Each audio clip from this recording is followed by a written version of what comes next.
రక్షించబడ్డాను అనడానికి రుజువేంటి? నువ్వు మెడలో వేసుకునే సిలువ, జీసస్ అని టాటూవా, క్రిస్టియన్ పేరా? ఏంటి రుజువు? నీ యొక్క విశ్వాసం.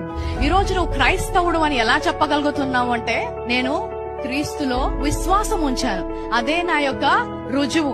గలతీయులకు రాసిన 2:20 పౌలు ఏమంటాడంటే, ఇక జీవించువాడను నేను కాను, నా కొరకు దాన్ని తాను అప్పగించుకున్న దేవుని కుమారుని అందలి విశ్వాసము వలన జీవించుచున్నాను అంట. ఆమేన్. What is the proof for your salvation? Faith. What is the proof for your righteousness?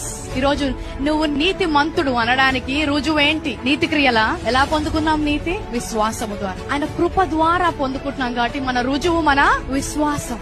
రక్షణకు రుజువు అవసరం లేదు, కానీ నీతికి రుజువు కావాలి. నీతి ధర్మశాస్త్రం విషయమైతే ఆ పక్షమందు క్రీస్తు చనిపోయినది నిష్ప్రయోజనమే. ఈ విశ్వాసం అర్థం కానందుకే చాలా మంది రక్షించబడిన తర్వాత కూడా మా రక్షణ కోల్పోయాము అని ఆయన ఇచ్చే ప్రతి ఆశీర్వాదానికి దూరంగా ఉంటున్నాడు. ఆయన మరణించింది ఒకేసారి, రక్షించింది ఒకేసారి, నీతిమంతులుగా మార్చింది కూడా ఒకేసారి. నువ్వు రక్షణ కోల్పోయినప్పుడల్లా కూడా ఆయన చనిపోయి నీ కోసం రక్షణ విడుదల చేయాల్సిన అవసరం లేదు. ఎందుకంటే ఆయన రక్తము కోడల రక్తము, గొర్రెల రక్తము వంటిది కాదు. ఆయన రక్తము పావన యవన రక్తము, ఎలాంటి పాపము లేని రక్తము.